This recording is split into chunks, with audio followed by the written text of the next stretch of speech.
Hi, my name is Daniela, and I would like to discuss today to give people hope, maybe comfort that our loved ones still exist. And because it's 9/11, as I woke up this morning, started journaling, I was going to write about a dream, but it was brought to my attention today's 9/11 and brought my friend.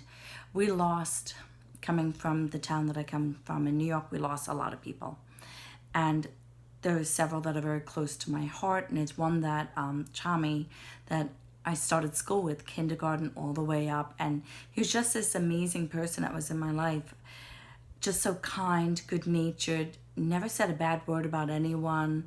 I never heard anybody speak ill of him. He was just this beautiful, like, light being, an angel, just an amazing person, and kind, compassionate, just great friend. So I had found out in October that he had passed, and others, Rich passed. There were others that we lost in our grade. And it was very traumatic for me because 6 days before 9/11, I had had a child. So, I was already in that kind of state, and I went into shock. I was in the hospital the day it happened, and I saw it on a big TV, and it was so traumatic for me that by the time I got home after my appointment, I completely forgot that it ever happened. It didn't exist.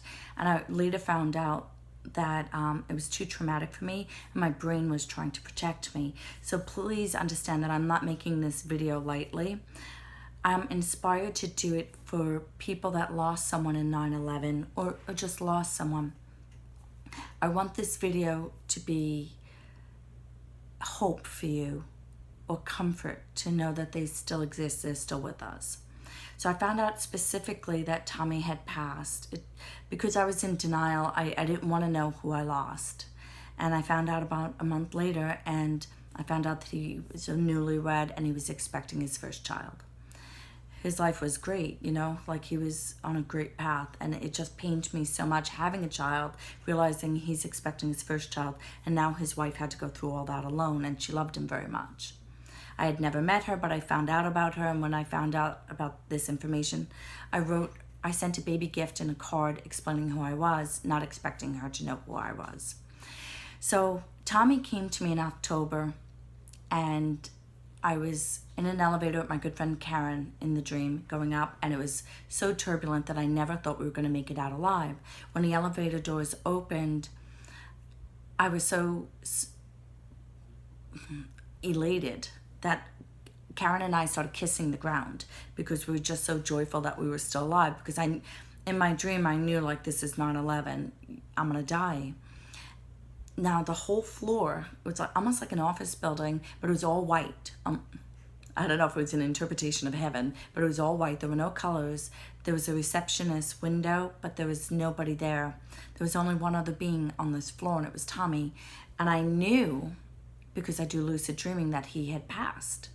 But I didn't say anything because I knew from early experiences it just makes him sad when I say something like that, like you're dead, and it just makes him fade out. So I wanted to spend time with him. So I didn't want to have that experience. I wasn't afraid. I loved him so much, and I felt very safe with him.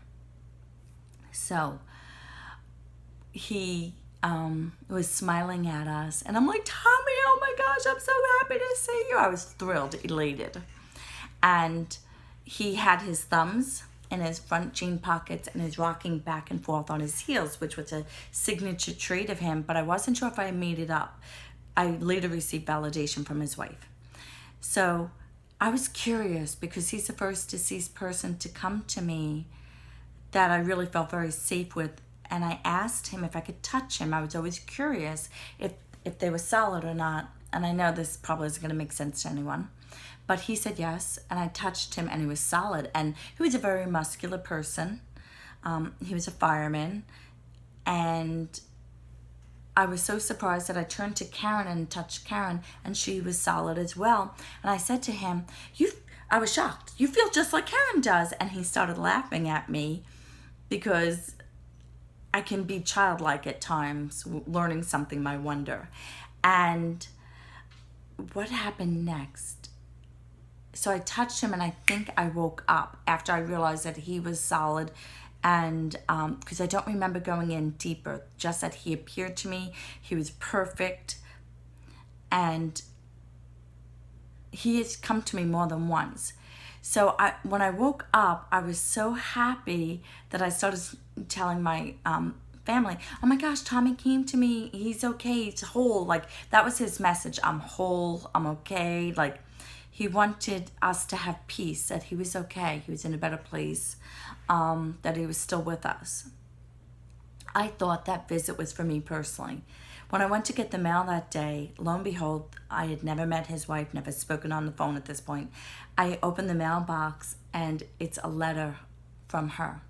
And she knew exactly who I was because I guess it was a semi-reunion in August, and when they went home from that gathering, Tommy took his yearbook out and she saw what I had written to him, and he told her all about me, what a nice person I was and whatever he said, but it made a very big impression.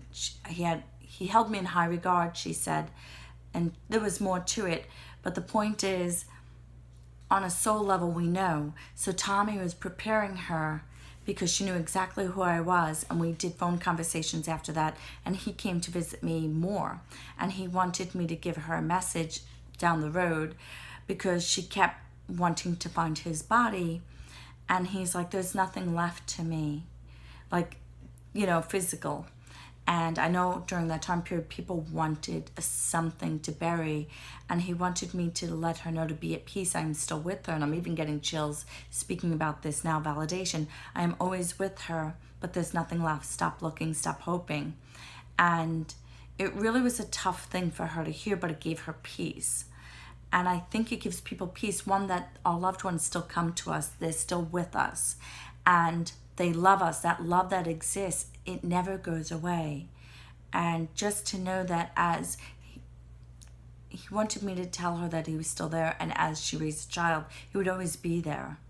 And for all of us that loved him, I hope this brings peace to you, because this is a very painful thing. I still miss him. Sorry, getting a little emotional. I still miss him very much. And he was such an amazing person. Even after he passed, I had to go through some really difficult things in the following years. I guess with 7 years later, fast forward, and he did his best on a spiritual realm to be with me. He even went to another medium when I wasn't there to tell the medium, tell her friend Tommy has been trying to get in touch with her. I know she's going through really difficult things, and I want to be there for her.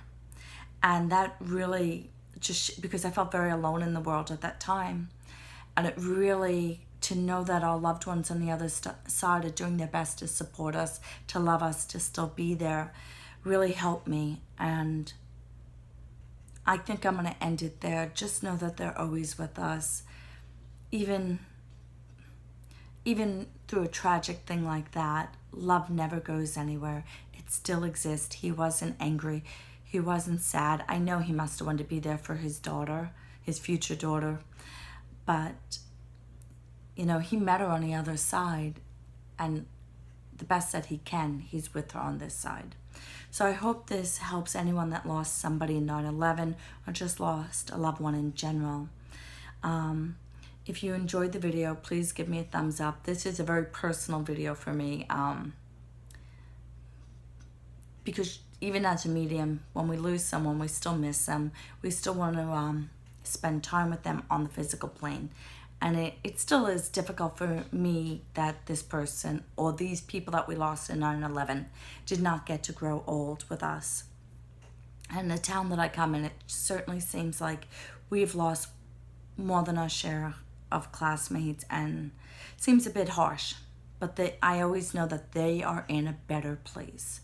So I hope this helps you. Please subscribe to my channel. I have a goal of reaching 1,000 subscribers. I'm going to have push myself out of my comfort zone. As I reach that 1,000, my celebration, my give back is I'm going to spend the night in a known haunted room. I think I'm going to be doing it in Cassadaga. And I'm going to have a film crew that does this for a living. I've yet to meet them, but they're coming into my life soon. If anybody has any suggestions, I would love that. That's going to be my big to celebrate 1,000 subs, because even though I'm a medium, I don't like being forced to deal with earthbound spirits. It's a different energy than when I connect with the other side. The ones that choose to stay here, it's a different frequency. And we want to see if we can get it on film, the paranormal activity. So anyway, namaste. I hope this brings you some peace, some comfort, and perhaps some joy. Love to all. And don't be angry. Open your hearts more, because the world